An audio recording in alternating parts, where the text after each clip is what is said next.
This is a 2016 Mercedes E-Class. This is the E220D, and it's an AMG line as well, so it's stylistically slightly different from a normal E-Class, and you get different wheels, different tyres, different brakes and stuff. We've only been in it for about a day, and first impressions actually, when you get in, my initial impression was, I'm confused.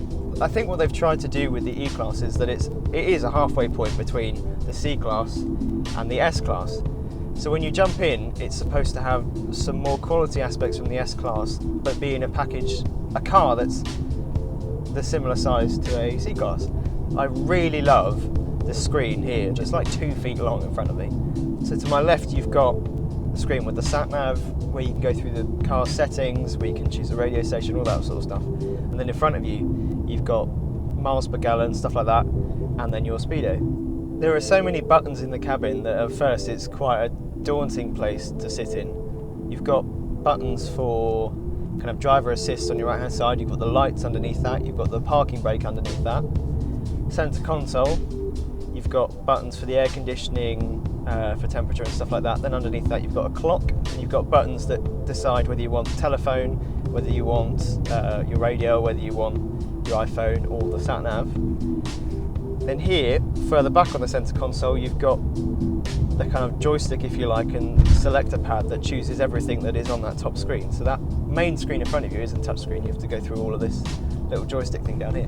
Then, as well as all the window switches and the boot release button that is down basically where the little driver pocket is down there, door pocket, you've also got unlock and lock buttons there, and then up here you've got the seat control. So I spent, when I first got in it, a few minutes kind of trying to adjust the seat down here, thinking where is the button, and then of course I looked out there like a bit of a chump and saw it. It's quite confusing. I get that if you live with this every day then you would get used to it, but first impression for me, I was just a bit confused. Other things in here, I'm still undecided on whether or not I like this black wood in here. It looks better than if it was just actual wood. If this had actual wood in it, I think it would look pretty naff. It would look like a Jaguar from like 2001. But it is nicer than having all gloss black materials in here. There's a little bit of gloss black, and you've got this wood, and I don't know, I'm still not decided. I don't dislike it, but just, I'm not convinced yet. So you've got 5 modes for the car. You've got Eco, Comfort, then you've got Sport. Sport stiffens up the suspension slightly and makes the steering heavier as well. And then beyond that, you've got the final one, which is Sport Plus. So Sport Plus is basically the setting for when you want to go for a drive. So it stiffens up the suspension quite a bit actually, makes the steering much heavier and also quite a bit quicker.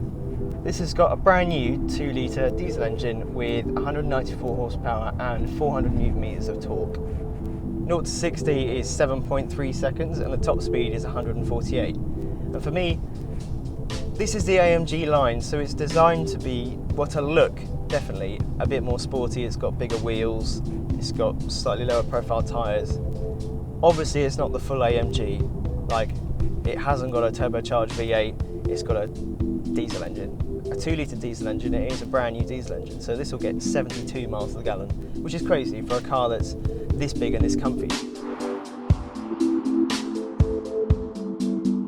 So you can get one of these for £38,000. This one is 46 because it's got a special green paint and a few other options like a driver safety package that means it's semi-autonomous, so it will keep you in your lane on the motorway. Would I buy one? I'm still not sure. I'd need more time in it to work that out, but I can understand why if you bought this you'd be very, very happy. It does everything a saloon like this needs to do. It's really economical. 72 mpg is ridiculous for a car this size. And it's comfortable. It's just very easy to drive. If you bought one of these, you wouldn't be disappointed.